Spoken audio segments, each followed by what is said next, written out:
everybody. So we are diving into Ocean Week 2 kangaroos, and we've been talking about all these different kinds of ocean animals. And one that we are going to be talking about today are seahorses. So I'm going to go ahead and read this book called Mr. Seahorse by Carle. And as I'm reading this, I want you guys to think about all the things that you already know about seahorses and what you'll learn about more about seahorses as we read this book. Here we go. Mr. and Mrs. Seahorse drifted gently through the sea. Mrs. Seahorse began to wiggle and twist this way and that. "It's time for me to lay my egg," she said. "Can I help?" asked Mr. Seahorse. "Oh, yes, thank you," said Mrs. Seahorse, and she laid her eggs into a pouch on Mr. Seahorse's belly. "I'll take good care of our eggs," said Mr. Seahorse. "I promise." So Mrs. Seahorse gave the baby seahorses into Mr. Seahorse's pouch. As Mr. Seahorse drifted gently through the sea, he passed right by. You guys take a look and see those fishes are camouflaged in there.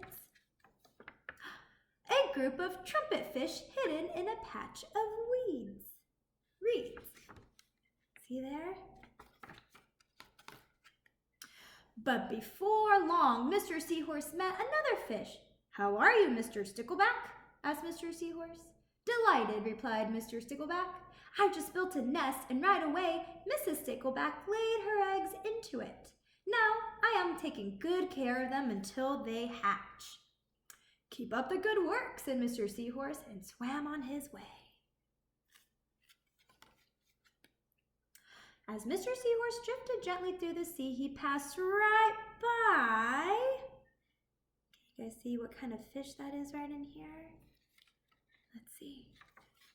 A lionfish hidden behind a coral reef. And see how it was camouflaged in there.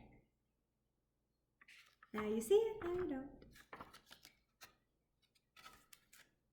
But before long, Mr. Seahorse met another fish. "How are you, Mr. Tilapia?" asked Mr. Seahorse. Mr. Tilapia couldn't answer because his mouth was full of eggs. I know," said Mr. Seahorse. "Mrs. Tilapia laid her eggs. Now you are taking good care of them until they hatch." Mr. Tilapia nodded his head.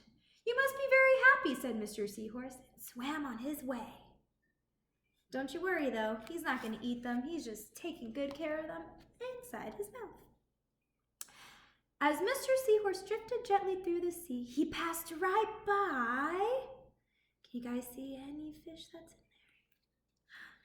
there? A pair of leaf fish hidden among the seaweed.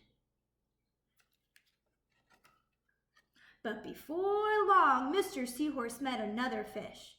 "How are you, Mr. Curtis?" asked Mr. Seahorse. "Perfectly fine," replied Mr. Curtis. "Mrs. Curtis laid her egg, and I have stuck them on my head. Now I am taking good care of them until they hatch." Right there. "You are doing a good job," said Mr. Seahorse, and swam on his way. So all the eggs got put right there. Here's another one. As Mr. Seahorse drifted gently through the sea, he passed right by. You guys see anything in there? Let's see. A stonefish hidden behind a rock. There he is. But before Mr. Seahorse met another fish. "How are you, Mr. Pipe?" asked Mr. Seahorse. "Couldn't be better," replied Mr. Pipe.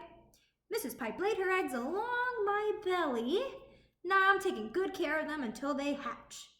"Well, you should feel very proud of yourself," said Mr. Seahorse, and he swam on his way. Their eggs right there underneath his belly. You see, Mr. Seahorse still has all the little ones in his pouch.